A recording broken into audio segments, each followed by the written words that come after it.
2026년 붉은 말의 해 노무현이 밝았습니다. 국민 여러분, 강원 동지 여러분, 새해 복 많이 받으십시오. 이재명 대통령께서 신년을 맞아 국민 삶을 바꿀 5가지 전환을 약속하셨습니다. 제가 대통령 신년사를 여러 번 보았지만 이번 이재명 대통령의 신년사는 대한민국이 어디로 가야 하는지 또 무엇을 해야 되는지 하는 것을 아주 명징하게 보여준 명문이었다고 생각합니다. 첫째, 수도권에서 지방 주도 성장으로 전환. 둘째, 대기업에서 모두가 함께하는 포용 성장으로 전환. 셋째, 위험 성장에서 안전을 기본으로 하는 지속 성장으로 전환. 넷째, 상품 중심에서 문화가 선도하는 매력적인 성장으로 전환. 마지막으로 다섯째, 불안한 성장에서 평화가 뒷받침하는 안정적인 성장으로의 전환입니다. 5대 전환으로 대한민국은 더 강한 나라, 더 당당한 나라가 될 것입니다. 지방 균형 발전은 우리의 삶을 더 나아지게 바꿔낼 것입니다. 중소기업과 대기업이 협력하고 노와 사가 힘을 합쳐 함께 잘 사는 사회를 만들어 가겠습니다. 사회 곳곳의 불공정과 격차를 줄이고 일터와 일상을 지켜내겠습니다. 세계가 주목하는 창의적인 국가, 문화로 번영하는 국가를 이루겠습니다. 우리 이재명 정부와 함께 한반도 평화를 차근차근 만들어 가겠습니다. 이재명 정부의 5대 전환은 중앙정부의 노력만으로는 부족할 것입니다. 당이 든든하게 뒷받침해야 하고 지방정부가 함께 합심하여 명확한 목표를 향해 나아가야 합니다. 그래서 6.3 지방선거가 매우 중요합니다. 더불어민주당은 이번 지방선거에서 대한민국 미래와 이재명 정부의 성공 여부가 달려있다는 역사적 사명감으로 임하겠습니다. 공천혁명으로 선거혁명을 이루겠습니다. 오직 국민의 삶만 바라보며 새로운 성장 패러다임을 여는 이재명 정부를 지원하겠습니다. 위대한 국민 주권 정부와 함께 번영하는 대한민국을 완성하겠습니다. 이재명 대통령의 신년사를 보면서 김대중 대통령을 생각했습니다. 김대중 대통령 때 김대중 대통령께서는 민주주의와 인권, 한반도 평화 문제에만 탁월한 식견을 가진 것이 아니라 2가지 대한민국의 큰 전환을 이뤄냈습니다. 하나가 문화예술 정책에 대한 대전환, 그리고 대한민국을 지식산업사회로의 전환을 이끌어냈습니다. 문화예술 정책에 대해 전환은 지원을 하되 간섭을 하지 말라며 실제로 문화예술계에 대한 예산을 대폭 늘렸으면서 문화예술인들의 창의적 상상력에 대한 가위질을 하지 않았습니다. 그래서 JSA 웰컴 투 동막골 등 영화가 나올 수 있었고 그것이 한류의 시작이었습니다. 지금 대한민국 문화 강국의 꿈이 김대중 대통령 때부터 시작되었다라고 생각합니다. 또 하나는 당시 지식산업을 위해서 초고속 인터넷망을 다 깔았습니다. 그래서 대한민국이 인터넷 강국이 될 수 있었고 코로나19 바이러스 때 QR코드로 상징하듯 우리 대한민국은 코로나19에 대한 격리를 그 어느 나라보다 잘할 수 있었습니다.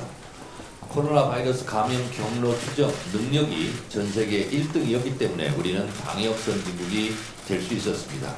이렇게 대한민국 대통령 김대중 대통령의 이 탁월한 통찰력으로 지금 우리가 문화강국의 꿈 그리고 방역선진국으로서 그 이름을 드높였다라고 생각해 보면 인터넷이 있었던 시대와 없었던 시대에 견줄 만큼 AI 시대 이전과 이후는 인터넷이 있었던 시대와 없었던 시대로 구분될 만큼 획기적인 변화, 세계사적 대전환이 이루어질 것입니다. 이에 대해서 이재명 정부가 AI 3대 강국을 목표로 뛰고 있는 것은 대한민국의 미래를 위해서 대단히 중요한 일이다. 이렇게 생각합니다. 국민 여러분, 당원 동지 여러분, 이재명 대통령께서 신년사를 내셨는데 꼭 한번 읽어보실 것을 권합니다. 2026년 새 1호 법안은 제2차 종합특검 통일교 신천지 특검입니다. 12.3 비상계엄 내란 사태가 발생한 지 1년이 지났건만 윤석열 파면 이후로 누구 하나 제대로 단죄받은 사람이 없습니다. 제대로 사죄를 한 책임자도 없습니다. 최혜병 특검, 내란 특검, 김건희 특검에서 미처 다 밝혀내지 못한 비리와 부정부패, 국정농단 의혹들이 여전히 넘쳐납니다.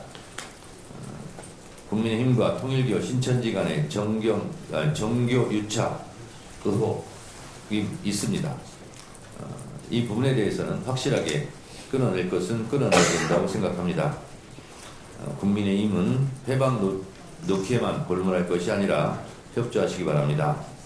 이미 국회 본회의를 통과한 내란 전담 재판부 설치법에 대해서는 헌법소원에 나서겠다는 등등 으름장을 놓고 통일교 신천지 특검에 대해서는 신천지를 왜 포함시키냐고 어깃장을 놓고 있습니다.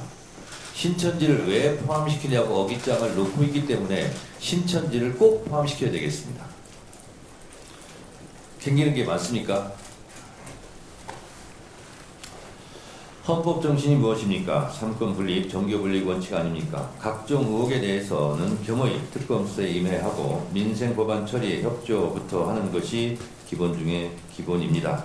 제가 누차 말씀드립니다. 헌법 제8조 제4항에서는 정당의 목적이나 활동이 민주적 기본 질서에 위배될 때 위헌 정당 해산 심판의 대상이 된다고 규정하고 있습니다.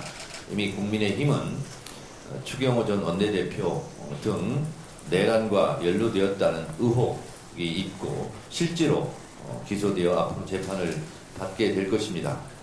윤석열 내란 우두머리가 민주당 당원이었습니까? 국민의힘 당원 아닙니까? 지금은 당적을 정리했지만 결국은 국민의힘이 12.3 비상계엄 내란 사태 핵심 주류 세력 아니었습니까? 저는 그렇게 생각합니다. 자, 이 모든 것은 앞으로 명명백백하게 밝혀질 것이라 생각합니다. 내란의 잔재를 티끌까지 법정에 세워서 내란은 다시 꿈조차 꿀 수 없을 정도로 완벽하게 만드는 것, 그것이 대한민국의 미래 비전을 위해서 매우 중요한 요소입니다. 최고위원회 직후 시도당 위원장 연석회의가 열립니다. 6.3 지방선거 승리를 위한 기본 방향, 방침을 결정합니다. 공천 시계를 빨리 돌리겠습니다. 공식 선거운동 한 달 전에는 공천을 마무리하겠습니다. 가장 빨리 공천하고 가장 긴 기간 우리 후보들이 뛸 수 있는 시간을 보장해 드리도록 하겠습니다. 5가지 원칙입니다. 첫째, 공천혁명을 통해 선거혁명을 이루겠습니다. 열린 공천을 하겠습니다. 권리당원이 경선에 전면적으로 참여하는 당원 주권 시대를 열겠습니다. 둘째, 철저한 검증으로 부적격 후보자를 철저하게 걸러내 부적격 후보 제로에 최선을 다하겠습니다. 셋째, 억울한 컷오프를 없애고 예비 후보 자격을 획득한 후보는 모두 경선에 붙이겠습니다. 넷째, 낙하산 공천은 없습니다. 기초의원, 광역의원, 기초단체장, 광역단체장 모두 경선이 원칙입니다. 다섯째, 공천신문고 제도를 도입해 억울한 심사를 바로잡겠습니다. 더불어민주당은 가장 공정한 방식으로 가장 경쟁력 있는 후보를 내세워 지방선거에서 반드시 승리해 이재명 정부 성공을 위한 고속도로를 건설하겠습니다. 당대표인 저부터 기득권을 내려놓겠습니다. 시도당 위원장들께서도 가지고 있는 기득권을 내려놓고 권리당원들의 권리를 최대한 보장하는 열린 공천, 상향식 공천에 협력해 주시기 바랍니다. 중앙당에서는 매 눈으로 시도당 공천 과정을 지켜보겠습니다. 불법이 확인되면 필요한 징계 조치도 신속하게 하겠습니다. 다시 한번 강조합니다. 가장 민주적인 경선으로 가장 경쟁력 있는 후보를 공천해 6.3 지방선거를 승리로 이끌겠습니다. 고맙습니다.